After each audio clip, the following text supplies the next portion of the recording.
Hey guys, welcome back to my channel. If you're new here, I like to do reviews on TV shows, news, politics, celeb news, things like that. Today I am doing a review on tonight's episode of The Challenge. Every episode exceeds my expectations. So per usual, whenever I do reviews, I have my notes on the side. So if you see me looking over, it's because I'm trying to go in chronological order about everything that goes on. So first, Casey comes in and I'm immediately reminded that there's 3 Big Brother Alliance members who have their skulls: Casey, Josh, and Fessy. So they kind of had a target on their back as an alliance in whole, but they already had a target on their back because people don't F with Big Brother contestants for whatever reason, especially Devin. CT starts politicking with Devin, and Devin says he doesn't feel safe with his skull, which no one should feel safe because there's skulls to be stolen and skulls yet to be obtained because not everyone in the house obviously has one. But it's just kind of like you can never be too safe in here. Things happen, expect the unexpected. But it just is really wild at this point. We see Fessy flirting with Gabby, and I'm like, because I'm very confused. I know there's not so much challenge, competing kind of talk, but I thought Gabby has a boyfriend back home. Wasn't Fessy just on Tori? Then he went back to, no. Fessy liked Tori, then bounced to Gabby, then I think tried to get with Tori again, but Tori left and now is with Gabby. Not even with her, but I'm like, this is just a little messy. Fessy, play your political game, play your physical game, allow these girls to just not be affiliated with you, like focus on yourself, but they end up kissing and I'm like, But then we see Nam and Lolo. They're pretty much a big focal point at this point because their relationship as partners has been crumbling for the past 2 or 3 episodes now. Nam and Lolo are just at each other's necks, they're arguing, they're not agreeing, they're just not working well with each other. And it just makes me think that like there was a lot of drama that happened with them weeks before, but they just didn't give them camera time or they didn't air it, because I just don't understand or believe that they had this much trouble, like I guess agreeing with each other. And we're just seeing this all play out now when they're crumbling apart. But then yeah, with the argument, they were saying a lot of like yikes situations where Lolo was saying they're on complete different pages, they don't communicate properly. Nam said that he was comparing them to fire and ice, and then Lolo said she catered to Nam's needs and he just disagreed, saying that she's not doing that. So I'm like, there's just something we're not seeing and I wish they could flash back to it. I don't know if they're gonna do a reunion and talk about this because I'm just lost and it's kind of hard for me to invest into it because I don't know whose side to be on. I know Lolo has like a strong personality, but there's just stuff that we're just missing from this, so it's really hard to be fully engaged in it, like pick a side if necessary. Next, we see Amber B venting to Big T about not having her skull, and her story fell very flat to me because just last week she was one of the agents that won with Darrell and she had the opportunity to put herself in, but she didn't. So I feel like I don't have much sympathy for people who've been in power and then put themselves up and they're sad about their gold goals because they had the opportunity to do so. And if you've been watching my reviews from episode 1 of this season, you know I've been complaining about these people and she's one of them. As that's happening and she's having her venting situation, Gabby is walking and in her confessional saying she has no sympathy for Amber, that Amber is playing like a weak game, and she's just mad that she lied about the whole Amber situation 2 weeks ago or last week now. So she just kind of has it out for Amber B at this point and sees no good in her. This week, the challenge is called Black Sand Ops. They had to obtain pieces on the beach and they could essentially sabotage their competitor's game by withholding puzzle pieces. So I kind of had to see how this played out. Lola was being rude as hell and was like, I'm so excited to compete, but we damn know that she is not excited to compete with Nam. She's just saying it for the fun of it. But I'm like, it's not really funny because we've been seeing y'all argue and it's been really like wincing to watch it. But everyone had to run to these torches and like dig with their hands and try and get their pieces, put it to the side and do the puzzle. It was anyone's game because you could be going through every little hole and not finding your color, or people could be sabotaging you and digging your thing deeper into the dirt. All odds were against Devin and Gabby, considering that not that many people like Devin because he has a pretty bad social game in the sense of being rude, except for his friends. Everyone was jointly sabotaging Devin's game and burying his pieces deeper. And eventually Josh and Nany were the first ones to get there. And after that, CT and Big T got there and they attempted to get their puzzle like called out by TJ, like he reviewed it and he's like, sorry, it's not it. Nany and Josh never did a check. So I'm confused, like you guys had so much extra time from everybody else and you guys still didn't even get a check, or we didn't see that. Ultimately, Devin and Gabby win. And it's kind of wild because they had all odds against like themselves. People were like, no, F them, let's bury their pieces. People were sabotaging them and they still won. So at that point, I'm like, what was everyone else doing? But I said it was everyone's game.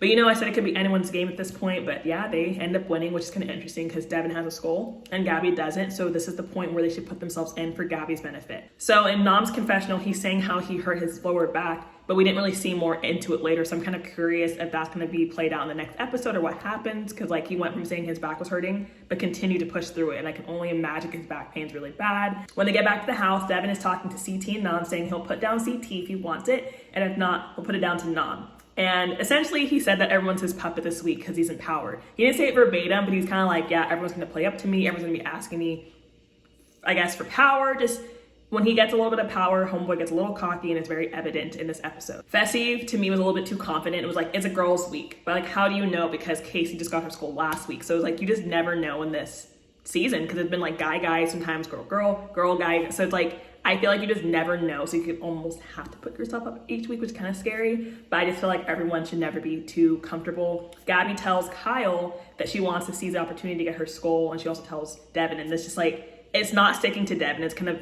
yikes to me, because obviously you're paired with someone who doesn't have a skull, so you're gonna have to eventually go down at some point for her benefit, because you can't get unpaired until she goes down and it potentially wins. So he's being pretty selfish, but she's vented to Kyle about it, and Kyle's like understanding, but he has a skull, and I feel like Kyle doesn't really listen unless it's something related to drama. In the igloo segment, Devin's carrying on a paper saying like Big Brother people suck, because that's the kind of person Devin is.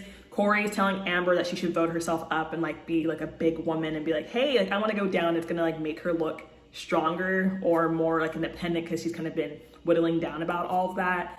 Gabby tells Devin again, or just in general, that she wants to go down, and Devin says he's put in a vulnerable situation, and I'm like, you're partnered with a girl who doesn't have a skull. She's gonna want to go down at some point. Like, it's just gonna happen. Like, just because you're in power, like this is her chance to go down because you're in power. So regardless, like, you know you're gonna have to go down. You're partnered with someone who doesn't have it. It's like, I don't know why it wasn't clicking to him. After that, Devin, Cam, and Kyle talk, and Josh comes in with some hyped up energy. I was worried that another argument, like physical yelling, was gonna happen. And Devin's self was like, Josh, don't talk to me. You can't talk to me. I don't want to listen to you. And like, Josh is like, I'm sober. I'm just trying to have a conversation. Although, even if he is sober, I don't trust either of them to have like a cordial conversation. So I would kind of try to avoid each other. But Josh insisted, whatever, but it didn't really blow up the way it could have, considering that he shoved him some weeks before. Gabby vented to Kyle again and saying like, I want to get my skull, but Devin's just not hearing me. And Devin was there when that happened. And they kind of just got really like, not so much heated. It was more of like Devin, like, I don't know what you're saying. I don't understand it. And Gabby being frustrated that Devin wasn't understanding. And I was like, I don't really know what to do, or I wouldn't know what to do in your situation. And I feel like Devin's just not going to hear you out. After this, we see Lolo and Nam argue again. And at this point, it's really hard for me to invest any more energy into this. And it's like sad, because it looked like they're gonna be like romantic partners from like the first episode or two. It was like, oh my god, it's gonna be cute. They seem like both strong competitors. They seem attracted to each other, just for it to get to this point. And I felt really bad, because when they were arguing, Casey was like standing there when it was happening and not mediating. People were in the inside watching them laughing and not mediating at all. I'm not saying it's anyone's job. Like, you're seeing how bad it is, and no one's standing in for either of them. But I feel like they just don't have like close friends in the house at the moment. We get to the deliberation, and Noni spoke for Amber M. I didn't like that. She's like, so Amber, you want to go in, right? Or you've been talking about wanting to go in.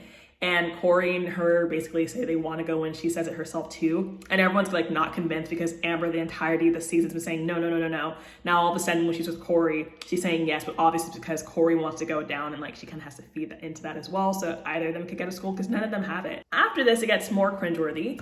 Lolo's like, hey, can you guys please put us down for a house vote to put a separation between Nam and myself? And I didn't like that Corey was like, y'all should have pitched this before. I'm like, you guys have been watching them argue and laughing at them argue. But again, people are only looking out for themselves, as I guess it could be in this game. You can only have to look out for yourself, or should be looking out for yourself. It's your game. It's you who wins the money. You can't really win with anyone else. So of course, like, them arguing means nothing to anyone else. But it's like, I feel really bad. It's just like a lot of yikes. But Corey's like, hey, I want to go in.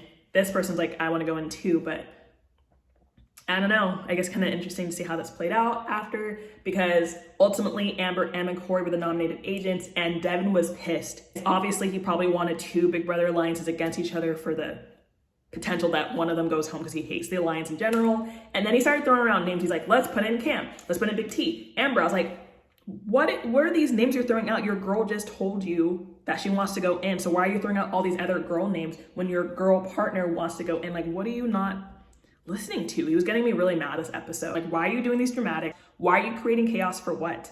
And ultimately, we get down to the crater, and we see it's a hall brawl, and Nani's hyped up. She says she wants to go in her confessional because she's never done one before, and she wants her skull, so she kind of should want to go down, if that makes sense. And everyone was pissed because Devin and Gabby did not put themselves down. And I'm like, even TJ was like, Gabby, are you sure? Like, this is your opportunity to go down. Like, there's Amber. even though without saying it, he was like, yeah, Amber is a small girl. You had a chance to go against her. But he didn't say it. He said it without saying it. And he's like, yeah, well, I think this is just for the best. We're going to vote down Amber B and Darrell, essentially to blindside them. You don't have your skull yet. You were venting all episode about how you wanted one. And then you put her down out of spite for her lying to your friend. And then it was a girls' week. So you threw the skull to your enemy.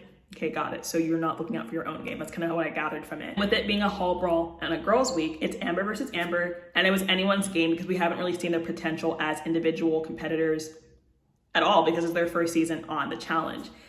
Automatically, Amber B pushes past Homegirl and gets one ball, and then Amber M dropped her ball. And at that point, I was kind of like that meme where I'm like, she dropped it, didn't get it, kept running. I think she was trying to keep her momentum, but also you dropped the ball and okay, I was like, let's just see how this plays out. And Amber B ended up winning. It was 3-1.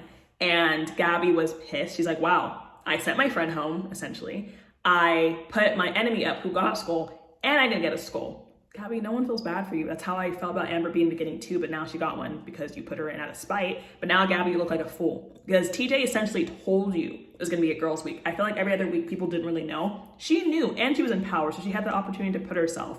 So I'm just like, Gabby, I like you, or liked you, I don't know. I just didn't like what you did there because you should have put yourself in. I'm gonna say this about everybody. Corey is a cursed man as it seems because he is now out of a partner again. He has had 6 partners, or is gonna be on to 6. And I'm like, where has the weeks gone? How is it that Corey is the one who keeps losing partners? I'm just lost about this. And he doesn't have a skull. He's lost so many just to not get a skull in the end of it. I'm like, at least benefit from it. I'm not saying it's his control, but I'm just like, wow, yikes. So that was the review. Let me know what you think in the comments, and I'll see you on the next video. Bye.